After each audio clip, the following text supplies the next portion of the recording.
الفاظ کے ساتھ کھینچ دیا گیا تھا جو ان کو سنتریوں سے سننے پڑے یا ان لوگوں سے سننے پڑے جو کہ اس کردار کو پیٹتا ہے یا اس کردار کو ہراساں کرتا ہے یا اس کردار کے اوپر تشدد کرتا ہے یا اس کردار کی پشت پہ لات مار کے اس کو کسی بیرک کے اندر دھکیلتا ہے۔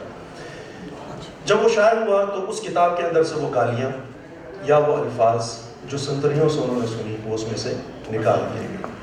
پھر دوبارہ ہمارے ایک کامریڈ ہیں کراچی کے، انہوں نے ہمت کر کے وہ کتاب پھر ایک اور پبلیشر سے دوبارہ شائع کروائی جس میں وہ گالیاں، وہ الفاظ، وہ جملے دوبارہ سے شائع کروائے، لیکن اس شخص نے اس کتاب کا کریڈٹ اپنے نام سے لینے سے گریز کیا۔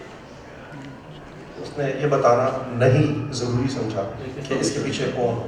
اب اس کا بھی تجزیہ ہو سکتا ہے کہ اس نے کیوں نہ بتانا ضروری نہیں سمجھا یہ بتانا، کیا یہ ان کی عاجزی کا اظہار ہے یا حالات ایسے ہیں اور حالات نے ان کو یہ سب کچھ کرنے پہ مجبور کیا۔ رات ہی ہمارے ایک پبلیشر تھے، ان کے ساتھ میری گفتگو ہوئی۔ 60 کی اور 70 کی دہائی کی ایک کتاب ہے، دو جہانوں کا شہری یا دو دنیاؤں کا شہری، کرنل عطا صاحب کی، شاید آپ کو زیادہ علم ہوگا اس بارے میں۔ اب وہ دوبارہ شائع ہونے کے لیے جا رہی ہے کراچی میں، 1 مہینے تک وہ پڑھی رہی، پبلیشر نے اس کو ہاتھ لگانے سے انکار کر دیا اور وہ شائع نہیں ہو پائی، اور پبلیشرز نے اس کو اس شرط پہ شائع کرنے کی حامی بھری کہ اس کتاب کا جو مصنف ہے اس میں ظاہر ہے کہ اس کے کچھ ایسے عقائد ہیں جس عقائد کے حوالے سے ہمارا آئین اور قانون اپنی ایک مخصوص رائے رکھتا ہے، لہٰذا انہوں نے اپنے عقائد کے تناظر میں اس میں جو گفتگو فرمائی ہے، جو کچھ کہا ہے، اس کو جب تک اس میں سے حذف نہیں کیا جائے گا اس وقت تک اس کتاب کو شائع نہیں کریں گے۔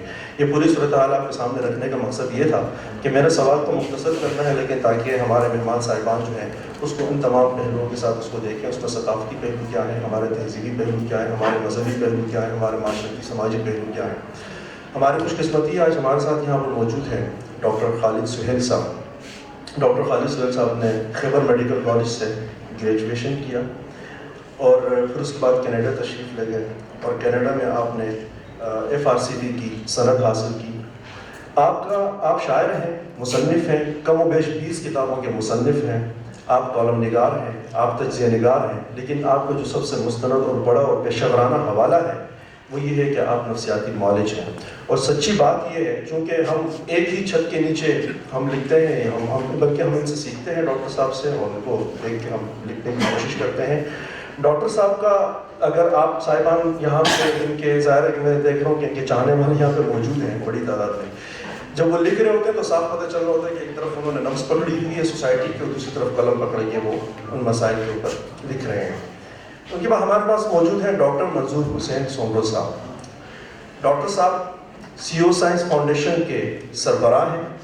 آپ کا بہت بڑا حوالہ یہ ہے کہ پچھلے 35 برس سے وہ سائنسی علوم و فنون کے ساتھ وابستہ ہیں، لیکن وابستہ تو بہت سارے افراد ہیں، لیکن آپ کی جو خاص بات ہے وہ یہ ہے کہ وہ سائنسی کلچر جو ہے وہ اس کو فروغ دینے کے لیے شب و روز مصروف ہیں۔ اور نہ صرف یہ کہ بلکہ ان کی ایک بہت بڑی کوشش یہ ہے کہ ہماری جو ثقافتیں ہیں علاقائی، ان ثقافتوں کو سائنسی علوم و فنون کے ساتھ ہم آہنگ کیا جائے، جو بھی ہماری جدت ترازی ہیں اس کے ساتھ اس کو ہم آہنگ کیا جائے۔ اس کے بعد ہمارے ساتھ موجود ہیں نرگس سلطانہ صاحبہ۔ آپ اوپن سوسائٹی فاؤنڈیشن کے ساتھ کام کرتی رہی ہیں، ابھی بھی کر رہی ہیں، اور اکنامکس اور ایجوکیشن یہ ان کی دلچسپی کا موضوع ہے۔ اسی حوالے سے انہوں نے عمر بھر اس کے اوپر تحقیقی اور علمی حوالے سے کام کیا ہے۔ بڑی معروف ایک کتاب ہے پاکستان اکنامک پرفارمنس، اس کی شریک مصنفہ بھی ہیں، کوآتھر ہیں اس کی۔ ہم ان کے ساتھ اسی طرح انشاءاللہ اس پہ گفتگو کریں گے۔ عابد میر صاحب ہمارے ساتھ موجود ہیں پینل میں۔ پچھلے سال بھی جو پینل مجھے دیا گیا تھا اس میں عابد میر صاحب موجود ہیں۔ عابد میر صاحب مصنف ہیں، ادیب ہیں اور صحافی ہیں۔ کوئٹہ اردو کالج میں پڑھاتے ہیں، تدریس فرماتے ہیں۔ حال احوال کے نام سے بلوچستان کا ایک نمائندہ آن لائن میگزین ہے، آپ اس کی ادارت فرماتے ہیں، اور تقریباً 8 سے 10 کتابوں کے مصنف ہیں، مترجم بھی ہیں، اور بہت اچھا لٹریچر جو بین الاقوامی لٹریچر ہے اس کو مقامی زبانوں کے اندر ترجمہ کرنے کا اور بہت سارے تراجم کروانے کا کریڈٹ ان کو حاصل ہے۔ اور ان کی جو خاص بات ہے آج ہمارے لیے کہ بلوچستان سے ان کا تعلق ہے. بلوچستان پہ زیادہ گفتگو زیادہ تعارف کروانے کی مجھے ضرورت نہیں ہے, آپ اپنا تعارف ہوا بہار کی ہیں. لیکن جو سب سے اچھی بات ہے وہ یہ ہے کہ اظہار رائے کے حوالے سے جس نسبت سے آج ہم یہاں پہ جمع ہیں, اظہار رائے ہوتا کیا اور اس کی قیمت کیا ہوتی ہے. میرا خیال ہے کہ اس وقت اس پینل میں عابد میر سے زیادہ بہتر اس بات کو شاید ہی کوئی جانتا اور سمجھتا ہو. میں گفتگو کا آغاز کروں گا ڈاکٹر خالد سہیل صاحب سے. ان سے میں گفتگو کا آغاز اس لیے نہیں کر رہا کہ یہ بالکل میرے برابر میں بیٹھے ہیں پہلے نمبر پہ, اگر اس طرف بیٹھے ہوتے تب بھی میں ان سے گفتگو کا آغاز کرتا, اگر بیچ میں بیٹھے ہوتے تب بھی انہیں سے گفتگو کا آغاز کرتا. گفتگو کا آغاز کرنے کا مقصد ان سے یہ ہے کہ ہمارے لیے گفتگو کرنے میں تھوڑی سی آسانی پیدا ہو جائے گی اور ایک اچھا ریدم قائم ہو جائے گا. میں آپ سے پوچھنا یہ چاہتا ہوں ڈاکٹر صاحب, لکھنے والا جب لکھ رہا ہوتا ہے, کیونکہ ظاہر ہے کہ آپ جن موضوعات پہ لکھتے ہیں وہ موضوعات ایسے ہیں کہ وہ اول آخر درود شریف کے ساتھ پڑھنے پڑتے ہیں, اور پڑھنے کے بعد کانوں کو ہاتھ لگانا پڑتا ہے کہ اللہ معاف کرنا کیا پڑھ لیا. بہت ہی غیر پارلیمانی موضوعات جس کی یہاں پہ کوئی اجازت نہیں ہے سوسائٹی کے اندر. خدا جانے جانتے دوسرے خاص طور سے چن کے اسی موضوع کے اوپر ڈاکٹر صاحب جو ہے وہ اپنے گھروں میں بڑے چھپ چھپا کے پڑھنا پڑتا ہے کہ کوئی دیکھ نہ لے کہ بھائی کیا پڑھ رہا ہوں. پوچھنا آپ سے یہ تھا کہ جس وقت ایک لکھاری ایک قلمکار لکھ رہا ہوتا ہے اس کے لاشعور میں کیا کیا چیزیں چل رہی ہوتی ہیں. آیا اس کے سامنے ایک عام قاری ہوتا ہے, آیا اس کے سامنے کوئی بہت پڑھے لکھے لوگ ہوتے ہیں, یا میں آپ سے پوچھ لیتا ہوں کہ جس وقت آپ لکھ رہے ہوتے ہیں جن موضوعات کے اوپر آپ کھل کے لکھ رہے ہیں جہاں پہ ہماری تہذیب ثقافت کلچر مذہب کوئی بھی اس کی اجازت نہیں دیتا, مجھے تو ایسا لگتا ہے کہ آپ کے لاشعور میں شاید اس طرح کے کوئی چیلنجز ہوتے ہی نہیں. شاید آپ کے سامنے تھوڑا سا اگر آپ خاموشی اختیار کریں, مجھے ایسا لگتا ہے کہ آپ کے لاشعور میں میرا جیسا کوئی ذہن آدمی یا غیر مضر آدمی یا بزدل قسم کا آدمی ہوتا ہے جو آپ کو جس سے آپ کو کسی بھی برے نتائج کا کوئی خوف نہیں ہے. کیا ہوتا ہے آپ کے سامنے جس وقت آپ یہ لکھ رہے ہوتے ہیں, اور باقی جو نہیں لکھ رہے ہوتے ہیں کیا وہ اس طرح کی صورتحال سے دوچار نہیں ہوتے جس طرح کی صورتحال سے آپ دوچار ہیں, یا آپ اسے کیسے گریز کرواتے ہیں؟ فرمود عالم صاحب, آپ کا جو سوال ہے وہ بھاری پتھر ہے جس کو ہم سے اکثر جو ہے نا وہ چون کے چھوڑ دیتے ہیں. ایک پروسیس تھا جو میں اپنے ذاتی حوالے سے بات کرتا ہوں کہ میرا ایک شعر ہے کہ اس درجہ روایات کی دیواریں اٹھائیں, اس درجہ روایات کی دیواریں اٹھائیں, نسلوں سے کسی شخص نے باہر نہیں دیکھا. میرے لیے 20 سال کی عمر میں چونکہ پشاور میں پلا بڑا خیبر میڈیکل کالج سے, وہاں ہم نے جو ادبی کام شروع کیا, مجھے یہ احساس ہوا کہ جو باہر کی مشکلات ہیں, دشواریاں ہیں, پابندیاں ہیں, ریسٹرکشنز ہیں, ریلیشنز ہیں, ان کا ہمارے داخلی اس کے ساتھ کیا تعلق ہے. اگر میں نفسیات کی زبان میں بات کروں تو ہم اس کو کنڈیشننگ کہتے ہیں کہ ہر بچہ جس خاندان, جس ماحول, جس کلچر, جس مذہب, جس روایت میں پڑھتا بڑھتا ہے, اس کی سوشل, ریلیجس اور کلچرل کنڈیشننگ ہوتی ہے. اس میں یہ ہے کہ خاندان یا معاشرہ کہتا ہے یہ چیز مقدس ہے, یہ سیکرڈ ہے, آپ اس کو ہاتھ مت لگائیں. اگر آپ نے اس کو ہاتھ لگایا تو اس کے بعد آپ کو ایک کویسچن مارک آ جائے گا. اگر آپ نے مزید اس لائن کو کراس کیا تو آپ سے ایک قربانی کا دعویٰ کیا جائے گا, اس کے لیے قربانی, اس سچ کی ایک قربانی ہے. اب وہ قربانی کیا ہے, اس کے لیے ہو سکتا ہے کہ فیملی کہے کہ جی ہم آپ کو کیا اسے کہتے ہیں ایلینیٹ کرتے ہیں, یا آپ کو پولیٹیکل آپ کی اپریشن ہے, یا آپ کو شہر بدل ہونا ہے. میرے نزدیک وہ جو سوال ہے وہ ہر جو جینون ادیب, جو جینون آرٹسٹ, جو جینون فلاسفر ہے, اس کو جلد یا بدیر سوال کا سامنا ہے. ورجینیا وولف سے یہ بات سیکھی. ورجینیا وولف فرماتی ہیں کہ اگر عورت کو ایک بڑی ادیبہ بننا ہے, ان کا ایکسپریشن ہے کہ she has to kill the angel. وہ اس کو اینجل کہتی ہیں کہ معاشرہ آپ کو کہتا ہے کہ اگر آپ عورت ہیں تو آپ ایک جنت بیوی بننے کے لیے, ایک نیک عورت بننے کے لیے اگر یہ بات کریں گی, اپنی مرضی سے سوچیں گی, اپنی مرضی سے لکھیں گی, اپنی مرضی سے کپڑے پہنیں گی, اپنی مرضی سے مرد کو دوست بنائیں گی, اپنی مرضی سے شادی کریں گی, تو اس کی ایک بھاری قیمت ہے. اب وہ قیمت کن حوالوں سے ہے, میں اپنے طور پہ سمجھتا ہوں روایت, دولت, شہرت اور بعض مردوں کے لیے میں عورت کو بھی شامل کر دوں. یہ چیلنجز ہیں. اگر آپ ان میں سے ایک میں کا آپ کی کمزوری ہے تو آپ پورا سچ نہیں لکھ سکتے. پھر وہ بقول ابن انشاء کے کہ سچ اچھا پر اس کے لیے کوئی اور مرے تو اور اچھا. میں نے محسوس کیا کہ اگر ایک سوال ہے کہ مجھے یا کسی رائٹر کو آرٹسٹ کو آپ نے اپنا سچ لکھنا ہے اور آپ کو اپنا سچ بے دھڑک لکھنا ہے. آپ ایک انسان، ایک قاری کے ساتھ آپ کا رشتہ ہے، ایک انسانی رشتہ ہے. میں قاری کو بہت عزت اور احترام میں نے کبھی ٹیکن فار گرانٹیڈ نہیں لیا. اگر آپ جو میری رائٹنگس پڑھتے ہیں، میری حد الامکان کوشش ہوتی ہے کہ وہ ایک عام فہم زبان میں ایک 8-10 جماعت کا پڑھا ہوا شخص بھی ہے میں شیئر کر رہا ہوں. میں کوئی دانشوری نہیں جا رہا، اگرچہ میں سائیکٹرسٹ ہوں لیکن میں دانشوری نہیں جانتا. میری والدہ نے کہا کہ بیٹا جو باتیں چھپانے کی ہوتی ہیں آپ چھاپ دیتے ہیں. یہ جو آپ اسی کو اشارہ کرتے ہیں، یہ سوال ہے. اب میں اس معاملے میں خوش قسمت ہوں کہ میرے لیے ان لوگوں کی ایک طرح سے میں ایکنالج کرتا ہوں. میرے چچا تھے عارف عبد المتین، ان سے جب پہلے میں نے کچھ انسپریشن لی، انہوں نے مجھے ایک بات سمجھائی. انہوں نے کہا بیٹا ہر قوم میں 2 طرح کے لوگ ہوتے ہیں، جس ایک ہے جو میجورٹی ہے، وہ ٹریڈیشنل میجورٹی ہے، روایتی اکثریت ہے، یہ لوگ روایت کی شاہراہ پہ چلتے ہیں. ایک مائنورٹی ہے، ایک کریٹو مائنورٹی ہے جو اپنے من کی پگڈنڈی پہ چلتی ہے، وہ اپنا سچ ہے. اس میں سائنسدان ہیں، اسکالر ہیں، دانشور ہیں، فلاسفر ہیں، جو بھی ہیں، ہر عہد ہر دور میں یہ مائنورٹی ہے. یہ ایولیوشن کو لیڈ کرتی ہے، ٹریڈیشنل میجورٹی اس کو فالو کرتی ہے، اور کچھ عرصے کے بعد وہی جو پگڈنڈی ہے وہ شاہراہ بنتی ہے. آپ کسی دنیا کے کسی قوم کسی اس کو دیکھیں، ایک مائنورٹی ہے.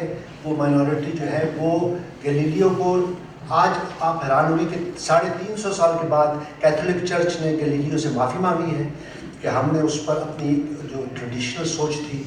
تو کہنے کا مطلب یہ ہے کہ یہ بہت مشکل کام ہے، میں یہ مطلب ایکسپیکٹ نہیں کرتا، لیکن یہ سوال ہے اس بات کا کہ کیا ہم اپنا سچ بیان کرنے کے لیے اس قربانی کو یا اس فکر کو کیا ہم اس کو چیلنج کر سکتے ہیں.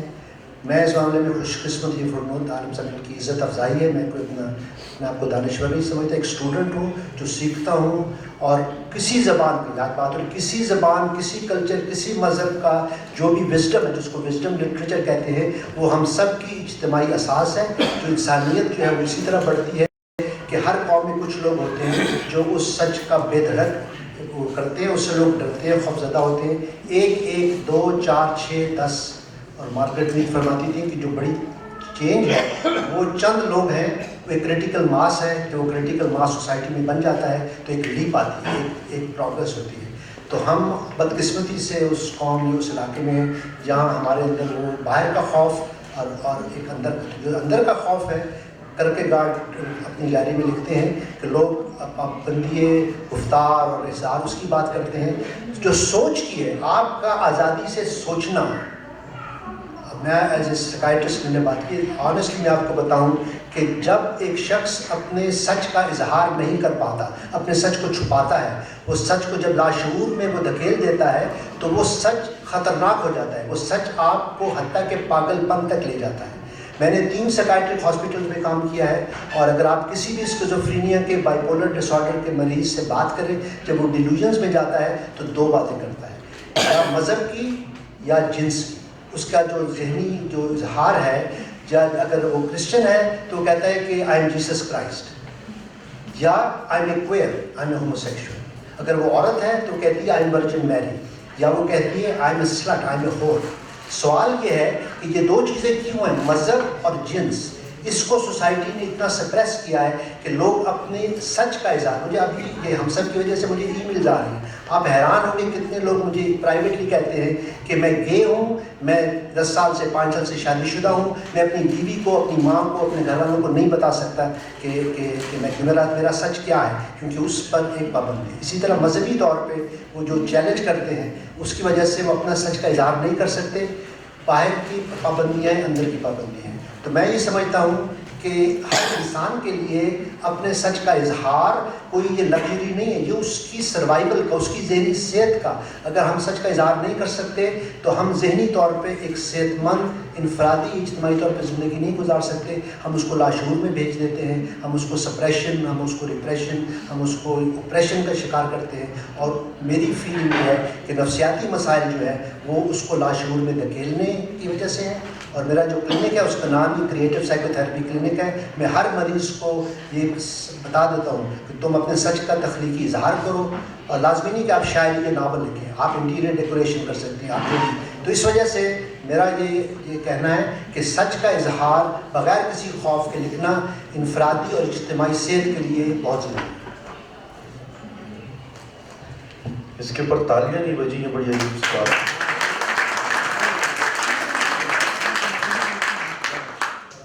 یہ فیصلہ کرنا مشکل ہے تھوڑا سا کہ ڈاکٹر صاحب جو ہے وہ لکھتے زیادہ اچھا ہیں یا بولتے زیادہ اچھا ہے. میں تو کافی سحر انگیز.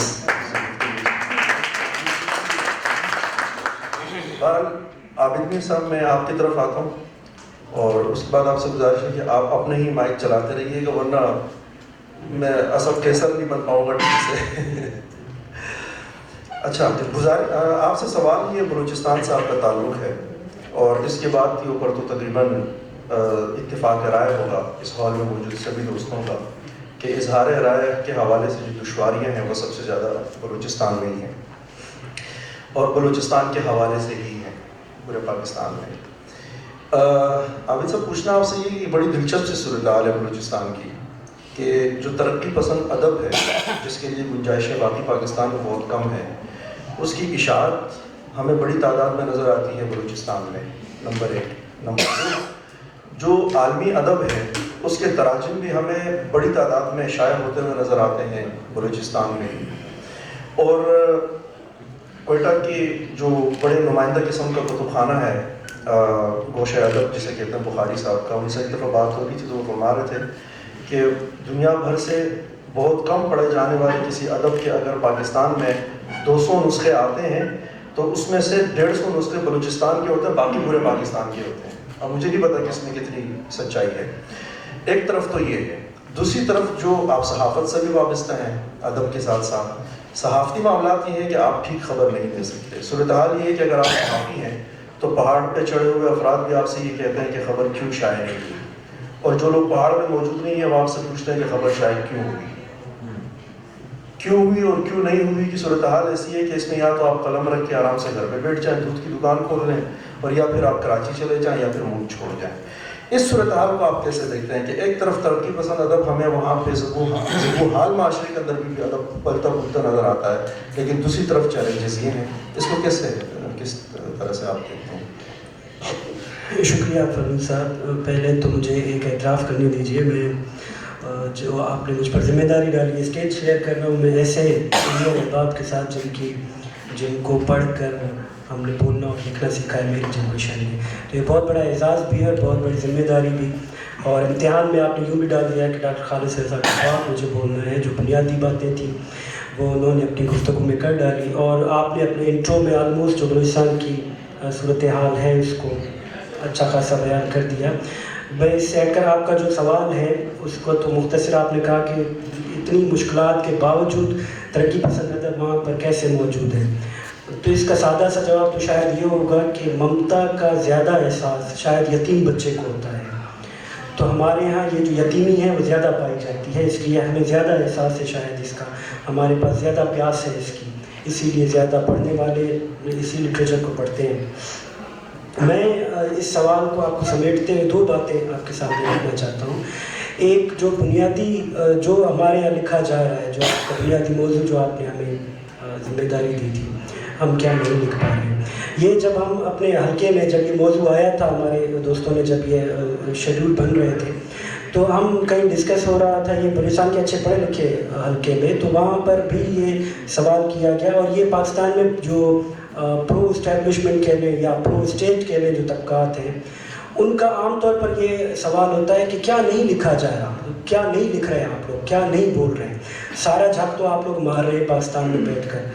مثلاً ابھی آپ کو اسٹیج بھی ملے گا, آپ میلے میں بھی جائیں گے اور وہاں بیٹھ کر آپ نے جو بولنا ہے آپ بول دیں گے. آپ کیا نہیں, کون سی چیز ہے جو آپ نہیں لکھ پا رہے ہیں, کون سی چیز ہے جو آپ نہیں بول پا رہے ہیں.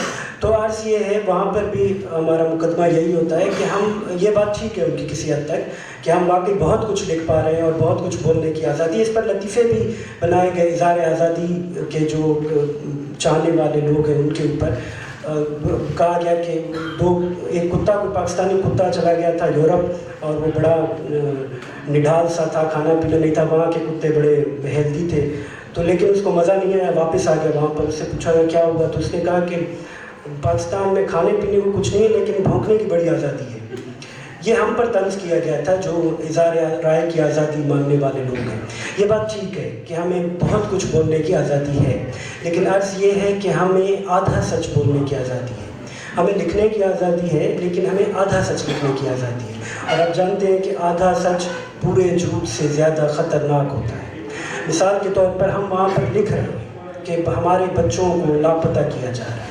یہ بات میں بھی لکھ رہا ہوں، آپ بھی لکھ رہے ہیں، ہم سب لکھ رہے ہیں، لیکن ہم نہیں لکھ سکتے کہ ہمارے بچوں کو کون اٹھا رہا ہے. دن دہاڑے وہ کون سے پرندے ہیں جو آ کر ہمارے بچوں کو اٹھا کر لے جاتے ہیں، ہم ان کا نام نہیں لے سکتے. ہم ان کی وردی شناخت کرتے ہیں لیکن ہم ان کی وردی کا نام نہیں لے سکتے.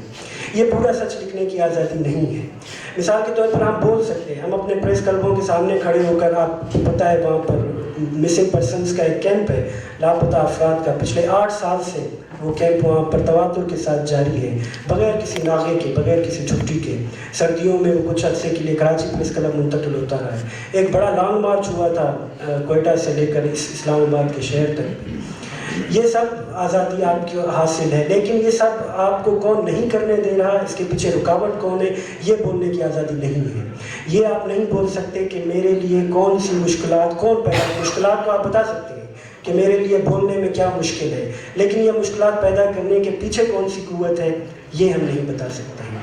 دوسری بات مختصراً، جو ہمارا انٹلیکچوئل ہے، جو بھی لکھنے والا، چاہے وہ بلوچی، براوی، پشتو یا اردو، کسی بھی زبان میں بلوچستان میں بیٹھ کر لکھ رہا ہے، جو خوف کی فضا پچھلے 10-15 سالوں میں وہاں بنائی گئی ہے، اس میں وہ اپنی بنیادی ذمہ داری سے ہٹ گیا ہے. دانشور کا بنیادی کام کیا ہے؟ ہم یہ سمجھتے ہیں کہ لکھنے والا، پڑھنے والا، سوچنے والا، فکر کرنے والا جو بھی آدمی ہے، اس کا بنیادی سوال ہے، بنیادی کام ہے سوال اٹھانا، نظام کے اوپر سوال اٹھانا. سقراط سے لے کر آج تک سبھی دانشور یہی کام کرتے رہے ہیں. سسٹم خراب ہے، یہ سب جانتے ہیں کہ سسٹم خراب ہے، ہر ایک آدمی اپنی رائے دیتا ہے، لیکن سسٹم خراب کس وجہ سے ہے یہ دانشور بتاتا ہے. یہ نظام ٹھیک نہیں ہے، یہ سب کو پتہ ہے، ہم سب چیختے رہتے ہیں، لیکن اس نظام کا متبادل کیا ہوگا یہ ہم نہیں بتا پا رہے ہیں، یہ ہم نہیں بتا سکتے ہیں. یہ بہت بنیادی سوال ہے جس کا اس وقت ہمیں سامنا ہے کہ ہمارے دانشور نے، ہمارے پڑھے لکھے آدمی نے سوال اٹھانا چھوڑ دیا ہے. شاید اس کی ایک وجہ یہ بھی ہے کہ اگر آپ سوال اٹھاتے ہیں، جینون سوال اٹھاتے ہیں، تو اس کے بعد آپ خود اٹھا لیے جاتے ہیں، آپ خود ایک سوالیہ نشان بن جاتے ہیں، آپ خود ایک خبر بن جاتے ہیں. اس لیے یہ بہت مشکل ہے. عابد بھائی صاحب، ایک چھوٹے سوال کے جواب میں آپ سے بتا دوں. میں نے آپ سے جو سوال کیا تھا اس کا مقصد یہ تھا کہ آپ کی 2 حیثیتیں ہیں، ایک ادیبانہ ہے اور ایک صحافیانہ ہے. شاید مجھے ایسا لگتا ہے کہ جب آپ کوئی خبر نہیں لکھ پاتے یا کوئی خبر نہیں دے پاتے اور آپ کے لیے بڑی گھٹن ہو جاتی ہے تو پھر آپ ادب میں جا کے پناہ لے لیتے ہیں، آپ استعارے اور تشبیہ کی زبان استعمال کرتے ہیں، آپ افسانے میں چلے جاتے ہیں، کردار بدل دیتے ہیں، وقت بدل دیتے ہیں، مقامات بدل دیتے ہیں، چیزیں بدل دیتے ہیں، آپ استعاروں میں بات کرنا شروع کر دیتے ہیں، آپ کنایوں میں بات کرنا شروع کر دیتے ہیں. آپ نے کیا ادب میں اسی لیے آ کے پناہ کی ہے، یا اگر یہ حالات بلوچستان کے نہ ہوتے تب بھی آپ ادب کی طرف آتے؟ ذاتی سطح پر تو خیر ایسا نہیں ہے کہ میں اتفاق سے ادب سے صحافت میں آیا تھا. صحافت اور یہ جو میں نے آپ سے کہا تھا کہ بلوچستان میں ذرا ادبی سرگرمیاں زیادہ ہیں نسبتاً جو علاقائی سطح پہ ہوتی ہیں، کیا اس کی وجہ ہے کہ لوگ صحافت سے نکل کے میڈیا کے جو یعنی پریس کلب سے نکل کے جا کے وہ حلقہ ارباب ذوق میں یہ بنیادی بات تو ٹھیک ہے آپ کی کہ وہ کیونکہ اصل خبر ہم نہیں دے پا رہے ہیں، جو جینون خبر ہے وہ ہم نہیں دے پا رہے ہیں، تو پھر ظاہر ہے کہیں استعارے کے معاملے میں بات کرنی پڑتی ہے. پروین شاکر ایک زمانے میں کالم بھی لکھتی تھی اخبار میں. انہوں نے ایک کالم لکھا تھا، اس کا عنوان انہوں نے دیا تھا حالات حاضرہ کو کئی سال ہو گئے. تو بلوچستان میں کچھ ایسا ہی مرحلہ ہے کہ حالات حاضرہ ہمارے 2006 سے جہاں رکے ہیں، اگست 2006 سے وہیں پر رکے ہوئے، نہ وہ آگے بڑھتے ہیں نہ وہ پیچھے جاتے ہیں. تو اس میں کچھ نہ کچھ ہمیں وہ ادب، شاید وہ چھاؤں ہوتی ہے یا وہ جھنڈا ہوتا ہے جس کے پیچھے کھڑے ہو کر ہم بہت ساری باتیں اپنی کہہ دیتے ہیں. اور شاید یہ مرحلہ ایسا بھی ہے کہ پاکستان میں جو طاقتیں ہیں، اصل طاقتیں، وہ شاید ادب پڑھتی بھی کم ہے اور ادب سمجھتی تو شاید نہیں ہے. اسی لیے بھی ادب کے پڑھنے میں اور سمجھنے میں، البتہ ان کو جب بھی ذرا سا خوف ہوتا ہے تو آپ نے خبروں میں سنا ہوگا کہ کتابوں کی دکانوں پر چھاپے پڑ گئے اور وہاں سے ساری کتابیں اٹھا لی گئی. اور پریس کانفرنس ہوئی اس طرح سے حال میں، پریس کلب کے حال میں وہ کتابیں رکھی گئیں اور کہا گیا کہ ریاست مخالف مواد برآمد کیا گیا ہے. اور وہ ریاست مخالف مواد کون سا تھا؟ اس میں چے گویرا کی ڈائری تھی، لینن کی کتابیں تھیں، شاید ایک آدھ کتاب ڈاکٹر خالد سہیل صاحب کی بھی ہوگی کیونکہ ڈاکٹر صاحب کو شاید اندازہ ہوگا ڈاکٹر صاحب کے آبادی کے تناسب کے لحاظ سے میں دعوے سے کہتا ہوں کہ سب سے زیادہ پڑھنے والے بلوچستان میں پائے جاتے ہیں. تو ادب ایگزیکٹلی ایسا ہے. اچھا ان کتابیں ڈاکٹر شامون مری یہاں گھوم پھر رہے ہیں، ان کی کتابیں بھی تھیں جو بلوچ قوم پہ، تاریخ پہ، لٹریچر پہ لکھی گئی ہیں. وہ کتابیں جو کراچی لاہور کے ہر دوسرے تھڑے کے اوپر دستیاب ہیں، بلوچستان کی سرحد کے اس پار وہ اینٹی اسٹیٹ کہلاتی ہیں. تو اس لیے اس طرح تو کبھی کبھار ان کو دورے پڑتے ہیں. میں مختصراً آپ نے وقت دے دیا ہے تو آپ سے اس کے آپ نے ادب کا ذکر کیا تو میں بلوچی فوک لور کا ایک چھوٹا سا قصہ ہے آپ کو 2 منٹ میں اس کا ذرا کرا. 1 منٹ اگر کر دیں تو زیادہ اچھا.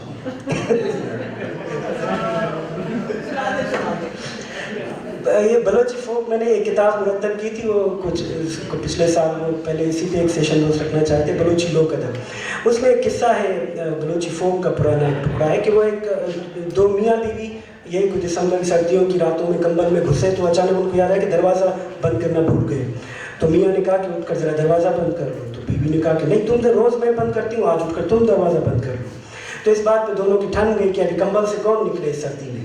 تو دونوں نے شرط لگائی کہ اچھا ایسا کرتے ہیں ابھی جو بھی پہلے بات کرے گا وہی اس کو اٹھ کر دروازہ بند کرنا ہوگا. یہ اتفاق سے یہ بات باہر دروازے پر کھڑا ہوا چور سن رہا تھا. اب اس کو خیال ہے کہ یہ تو اب اٹھیں گے نہیں، نہ کچھ بولیں گے. تو وہ اندر داخل ہوا، اس نے اطمینان سے سارا جو اس نے کارروائی کرنی تھی چوری نوری کر کے سامان سمیٹا. دونوں میاں بیوی دیکھ رہے ہیں، بول کچھ نہیں رہے کہ دروازہ بند کرنا. اچھا اس کا کلائمیکس یہ آخر اس کا نتیجہ یہ ہوا کہ اس نے سامان تو سمیٹا چور نے، نکلتے ہوئے اس نے ایک دلچسپ کام کیا کہ اس نے آخر میں توا اٹھایا اور ان دونوں کے منہ پہ سیاہی باندھی. یہ کر کے وہ روانہ ہو گیا. تو ان کی تو آنکھ لگ گئی. صبح جیسے سورج کی روشنی پڑی تو شوہر نے بیوی کا منہ دیکھتے ہی کہا دیکھو تمہارا منہ کالا ہے. تو کہا اچھا تم نے پہلے بات کی، جاؤ دروازہ بند کر.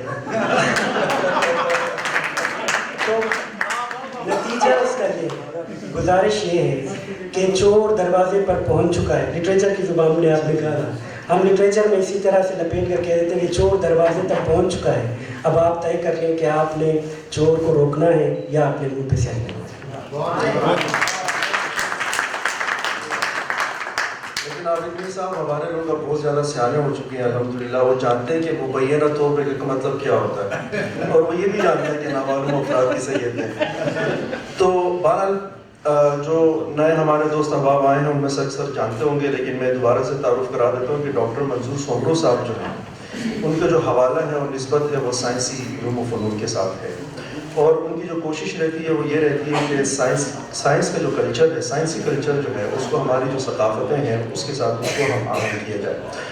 ڈاکٹر صاحب میں آپ کی طرف آتا ہوں اور میں سب سے پہلے اس بات پر فخر کا اظہار کرتا ہوں کہ پاکستان میں الحمدللہ سائنسی حوالے سے لکھنے کی روایت قائم ہے، بہت زیادہ لکھا جا رہا ہے.